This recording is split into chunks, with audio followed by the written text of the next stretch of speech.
Hello दोस्तों, मैं Indian geography की क्लास में आपका स्वागत करता हूं। आज हम देखेंगे पूर्वोत्तर हिमालय। पूर्वोत्तर हिमालय या उत्तर पूर्वी हिमालय भी, जिसे नॉर्थ ईस्ट हिमालय भी कहा जाता है। दोस्तों हिमालय का विस्तार की बात की जाए तो ये कुछ इस प्रकार है। यह अरुणाचल में जाके ऐसे नीचे की ओर मुड़ जाता है और यहाँ पर अंडमान निकोबार द्वीप समूह तक के फैला हुआ है। तो जहां से ये मुड़ रहा है हिमालय, उसे हेयर पिन बैंड कहा जाता है दोस्तों। अरुणाचल प्रदेश के ऊपर की तरफ जाता है पहले तो ये, और फिर हिमालय दक्षिण की ओर मुड़ जाता है, जिसे क्या कहते हैं, हेयर पिन बैंड अर्थात घुमावदार संरचना कहते हैं। दोस्तों आपको हिमालय, उत्तर पूर्वी हिमालय के बारे में एक बहुत ही इंटरेस्टिंग डायग्राम बनाया हुआ मैंने। इसमें बहुत सारे क्वेश्चन बन जाएंगे दोस्तों आपके। सबसे पहले इसमें हम पढ़ते हैं, आपको पहले जानकारी दे दूं सेवन सिस्टर्स के बारे में। सेवन सिस्टर्स के बारे में, 7 सिस्टर कौन कौन सी है दोस्तों? उत्तर पूर्वी क्षेत्र में स्थित 7 राज्य सेवन सिस्टर कहलाते हैं। सबसे पहले असम हो गया, अरुणाचल प्रदेश हो गया, फिर इसके बाद में आता है नागालैंड, मणिपुर, मिजोरम और त्रिपुरा, और लास्ट में आता है मेघालय। तो ये 7 राज्य सेवन सिस्टर कहलाते हैं दोस्तों। यहाँ बहुत सारी जैव विविधता है, बहुत सारे हमारे जो नेचुरल रिसोर्सेस है यहाँ पाए जाते हैं। साथ ही साथ ये हमारे भारत का एक अभिन्न अंग है दोस्तों। तो इनमें से एग्जाम में आपको 3 चीजें याद रखना है, बहुत ही इंपॉर्टेंट है। सबसे पहले है मेघालय, के बाद आता है असम, और उसके बाद आता है अरुणाचल प्रदेश। ये 3 स्टेट के जितनी भी ऊंची ऊंची चोटियां हैं, ये सब याद रखना है आपको। क्यों? क्योंकि ये इनके नाम थोड़े कुछ डिफरेंट है। वहीं बात की जाए बाकी के स्टेट की, तो वो इनमें जो हिल्स है, जितनी चोटियां है या पहाड़ियां हैं, ये सारी की सारी उन स्टेट के नाम पे, इसलिए इनके पूछे जाने की कम संभावना है। ज्यादा पूछने की संभावना किनकी है दोस्तों? ज्यादा पूछ सकते हैं असम की, मेघालय की और अरुणाचल प्रदेश की। तो हम सबसे पहले बात करते हैं मेघालय की। मेघालय में गारो खासी जयंतिया नामक 3 पहाड़ियां है। सबसे पहले बात करते हैं गारो की। तो ये पूरे उत्तर पूर्वी क्षेत्र की सबसे ऊंची चोटी जो है, यहीं पर है नौकरेक चोटी। गारो पहाड़ियों में ही सबसे ऊंची चोटी है नौकरेक चोटी, जो कि पूरे उत्तर पूर्वी क्षेत्र की सबसे ऊंची चोटी है दोस्तों। तो ये आप बहुत ही इंपॉर्टेंट फैक्ट है, ये याद रखिए। प्रायद्वीपी, और आपको ये बता दूं, ये जो मेघालय में उपस्थित गारो खासी जयंतीय पहाड़ियां है, ये प्रायद्वीपीय पठार का विस्तार है। प्रायद्वीपीय पठार अर्थात दक्कन के पठार की बात की जाए, ये दक्कन के पठार के ही विस्तृत रूप, जब ये उत्तर पूर्व की ओर जब इनका विस्तार हुआ, तो ये यहाँ तक के आ गई, कहाँ तक के? मेघालय तक के। तो ये जो गारो खासी जयंतिया, ये किसका विस्तृत रूप है? प्रायद्वीपीय पठार का ही विस्तृत रूप है। तो ये बहुत ही इंपॉर्टेंट फैक्ट है, इन्हें याद रखिए। इसके बाद बात करते हैं हम असम की। असम में दोस्तों 2 चीज याद रखिए, बरेल हिल और मिकिर हिल।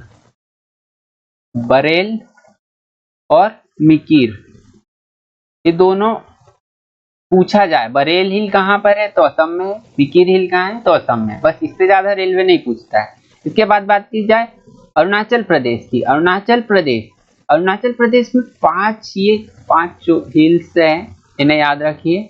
डाफला मिरी अबोर मिसमी पटकाई ब्रूम। डाफला मिरी अबोर मिसमी पटकाई ब्रूम। तो ये 5 जो चोटियां हैं, ये जो 5 हिल्स है, ये अरुणाचल प्रदेश की है। इसके बाद बात करते हैं नागालैंड की। तो नागालैंड की नागा हिल हो गई, मणिपुर की मणिपुर हिल हो गई, मिजोरम की मिजो हिल हो गई। वहीं बात की जाए त्रिपुरा की, तो त्रिपुरा हिल हो गई। तो ये इनसे क्वेश्चन बनने की थोड़ी कम संभावना है। जनरली असम, मेघालय और अरुणाचल प्रदेश की पहाड़ियां आप याद रखिए, बहुत ही इंपॉर्टेंट। चलिए आगे बढ़ते हैं दोस्तों। अब बात करते हैं प्रायद्वीपीय भारत के पर्वतों की।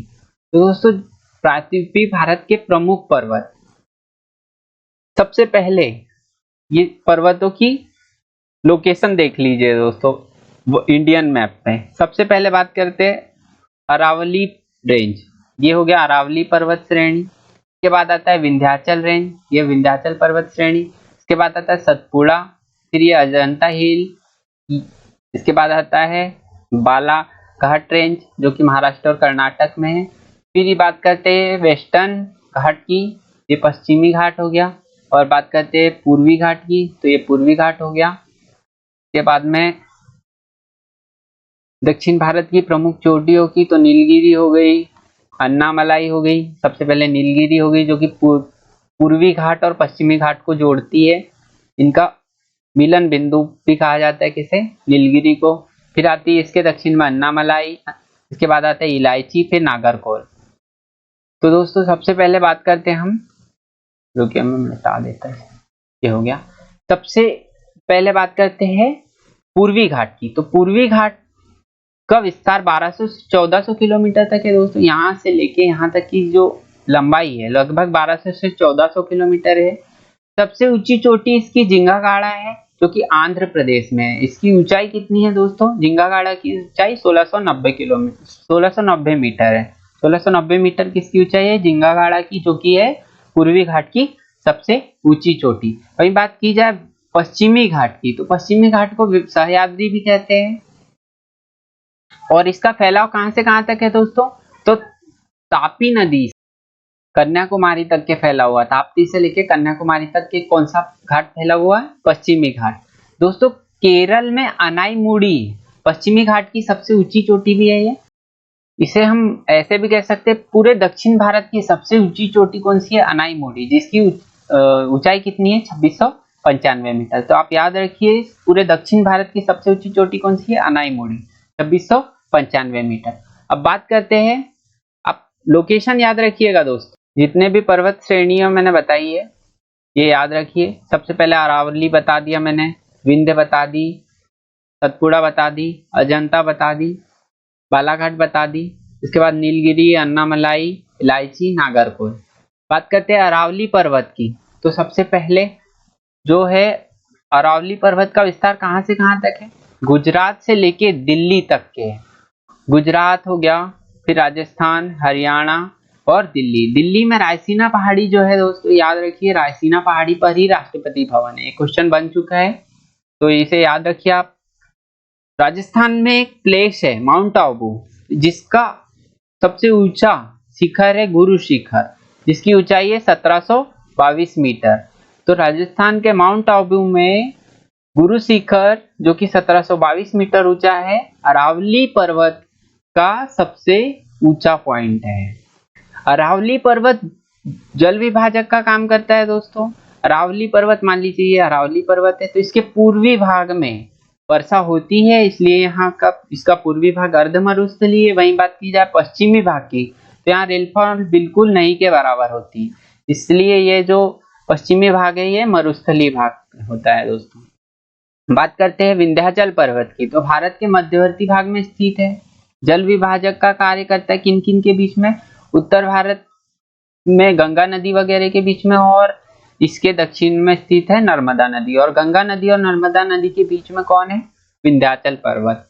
विंध्याचल की सबसे ऊंची चोटी सद्भावना चोटी है जो कि 751 मीटर है दोस्तों, याद रखिए। विंध्याचल कहां से कहां तक फैला हुआ है, पश्चिम में गुजरात, फिर मध्य प्रदेश, उत्तर प्रदेश और पूर्व में बिहार तक के फैला हुआ। बिहार के सासाराम में कैमूर पहाड़ी है दोस्तों।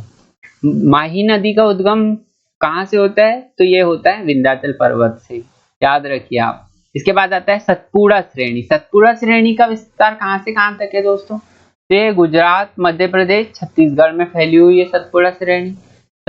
गुजरात में सतपुड़ा हिल कहते हैं या राजपीपला हिल कहते हैं। मध्य प्रदेश में जो फैला हुआ क्षेत्र है यह महादेव पहाड़ी के नाम से जाना जाता है, और छत्तीसगढ़ में मैकाल पहाड़ी, मैकाल मध्य प्रदेश में भी कुछ भाग इसका फैला हुआ।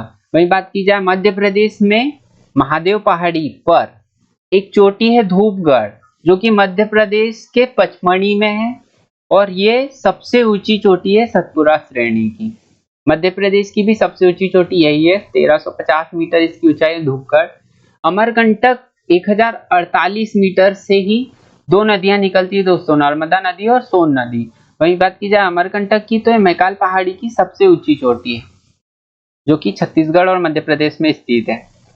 सतपुड़ा जल विभाजक का कार्य करती है किन किन के बीच में, नर्मदा और ताप्ती के बीच में। यदि ये सतपुड़ा पर्वत श्रेणी है तो इस ओर नर्मदा बह रही है, तो यहाँ बहेगी कौन, ताप्ती।